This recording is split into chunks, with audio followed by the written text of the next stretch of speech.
Yo, what is up everybody? It's your boy Cody, back with another video. Today we're talking about Lisbon. Lisbon is one of the most incredible, vibrant and historic cities in Europe, a place that truly gets under your skin. I'm about to drop my list of the top 10 things you absolutely have to do when you touch down in this magical city for the first time. Whether you're a history buff, a foodie, or just looking for an epic European getaway, trust me, Lisbon will blow your mind. And before we get into it, make sure to smash that subscribe button and hit that little bell icon so you don't miss out on any of the travel goodness coming your way. Alright, first up, we have to start in Alfama. It's the oldest district in Lisbon, and let me tell you, this place is pure magic. Imagine narrow, winding streets, colourful buildings covered in those iconic Portuguese tiles, the smell of fresh bread and seafood wafting through the air, and the sound of fado music echoing in the distance. This is Alfama, a place where time seems to slow down and you can just lose yourself in the moment. The best way to experience Alfama is to just wander. Get lost in the labyrinthine streets, stumble upon hidden squares, duck into tiny cafes for a shot of espresso or a glass of vino verde. It's all part of the experience. As you're walking, look up. The buildings in Alfama are incredible. Many of them are covered in azulejos, those beautiful hand-painted tiles that Portugal is famous for. You'll see all sorts of designs, from geometric patterns to historical scenes. Make sure you take the tram up to the Miradouro das Portas do Sol for one of the best views in Lisbon. Seriously, the view from here is insane. Next up on our Lisbon adventure, we're heading to Belém Tower, a UNESCO World Heritage Site that's basically Lisbon's answer to the Eiffel Tower. Built in the 16th century to protect the city from invaders, it's seen a lot of history. These days, it's all about soaking up the sun, snapping photos, and enjoying panoramic views of the Tagus River. The tower is a masterpiece of military architecture, and the views, incredible. You'll see all the way down the Tagus River with the Ponte 25 de Abril Bridge on the horizon. Pro tip: get there early or late for the best light. Even just chilling by the river is a treat. Belém has a peaceful, historic vibe, with a touch of Lisbon cool. Belém Tower is special. It's a symbol of Lisbon's history and connection to the sea. Alright, if you want to experience Lisbon like a local, you gotta hop on Tram 28. This vintage tram line is like taking a ride through a time machine and a postcard all at once. It rumbles through some of the most picturesque neighbourhoods in Lisbon, giving you a glimpse of everyday life, stunning architecture, and hidden gems you wouldn't find on your own. Seriously, this isn't your average tourist trap. Locals use Tram 28 to get around too, so you know it's the real deal. And while you're on board, keep your eyes peeled for those classic yellow trams. They're like Lisbon's version of the London Underground. You gotta get that photo. As you're rattling through the streets, you'll see everything from grand plazas to tiny cafes, colourful buildings draped in bougainvillea to street art that'll make you stop and stare. And the best part? You don't even have to know where you're going. Just hop on, enjoy the ride, and see where it takes you. Trust me, getting lost is half the fun. Okay, let's be real. I'm not always one for museums and historical sites, but let me tell you, Jerónimos Monastery is something else. This place is an absolute masterpiece of Manueline architecture, which is basically Portugal's unique brand of late Gothic architecture. Think intricate carvings, nautical motifs, and a whole lot of history. Seriously, it's like stepping into another world. Jerónimos Monastery was built in the 16th century to commemorate Vasco da Gama's voyage to India. And it's been a UNESCO World Heritage Site since 1983, so you know it's a big deal. Just walking through the cloisters, admiring the vaulted ceilings, and checking out the ornate decorations is an experience in itself.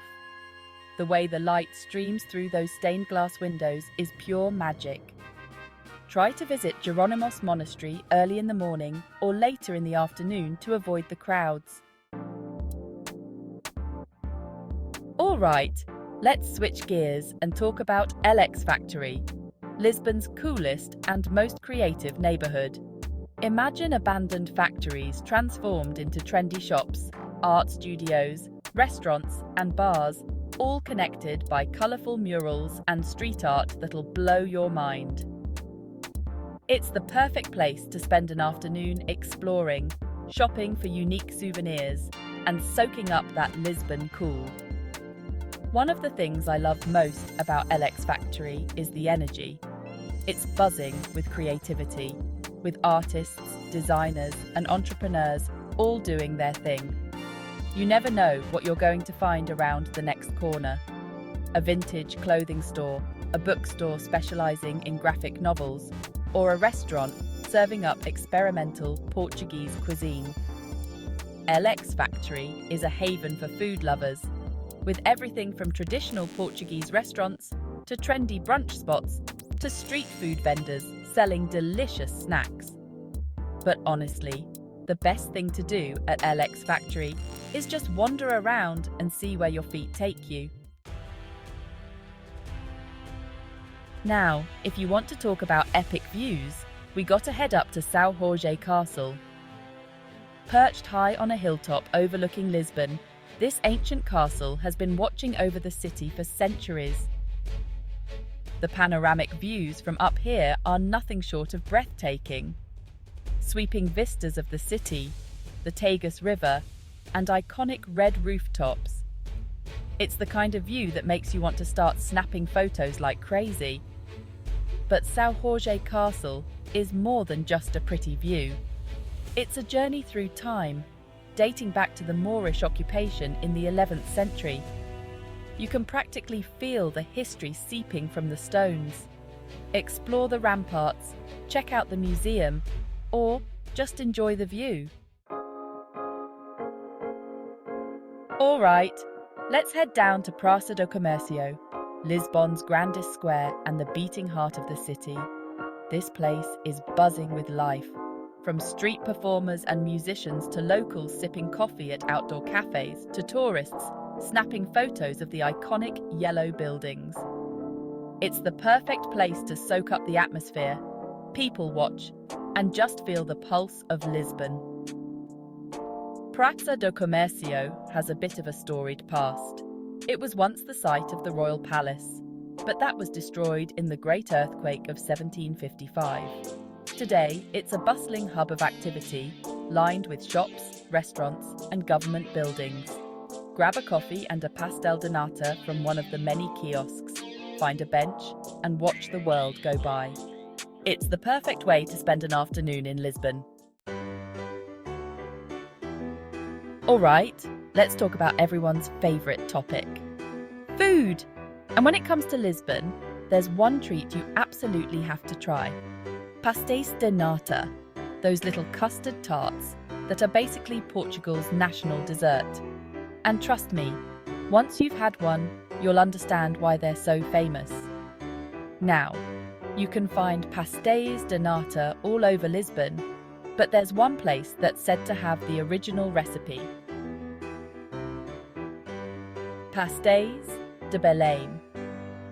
This place has been baking up these little slices of heaven since 1837, and they've got it down to a science. We're talking about flaky, buttery pastry filled with creamy, custardy goodness, all dusted with a touch of cinnamon. Seriously, it's like a party in your mouth. And the best part? They're cheap. You can grab a pastel de nata and a coffee for a few euros. Trust me, it's the perfect way to satisfy your sweet tooth without breaking the bank. All right, As the sun starts to set, it's time to experience Lisbon's legendary nightlife. And there's no better place to do that than in Bairro Alto, the city's bohemian heart and soul. This neighbourhood is a maze of narrow streets lined with bars, clubs and restaurants, all buzzing with energy until the early hours of the morning. Whether you're looking for live music, DJs spinning the latest tunes, or just a cool spot to grab a drink and soak up the atmosphere, Bairro Alto has got you covered. And the best part? It's super laid back and welcoming. People from all walks of life come to Bairro Alto to let loose and have a good time. You'll find everything from traditional fado houses to trendy cocktail bars to underground clubs playing electronic music. Bairro Alto really comes alive after midnight, so don't even think about heading out before then. All right, for our final Lisbon adventure, we're hopping on a train and taking a day trip to Sintra, a magical town located just outside the city.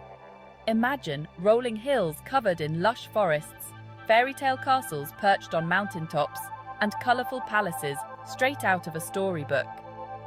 Sintra is like stepping into a different world, and it's the perfect escape from the hustle and bustle of Lisbon. Now, there's a lot to see and do in Sintra, but here are a few of my must-sees: Pina Palace, Quinta da Regaleira, and the Moorish Castle. Pina Palace is a whimsical masterpiece of romantic architecture, perched high on a hilltop with stunning views of the surrounding countryside. Quinta da Regaleira is a mysterious estate with gardens, grottos, and underground tunnels to explore. And the Moorish Castle is an ancient fortress with panoramic views of the town and the sea. But honestly, the best way to experience Sintra is to just get lost in its beauty. So, there you have it. My top 10 things you absolutely have to do when you visit Lisbon for the first time. I hope this video inspired you to book that trip and experience this incredible city for yourself.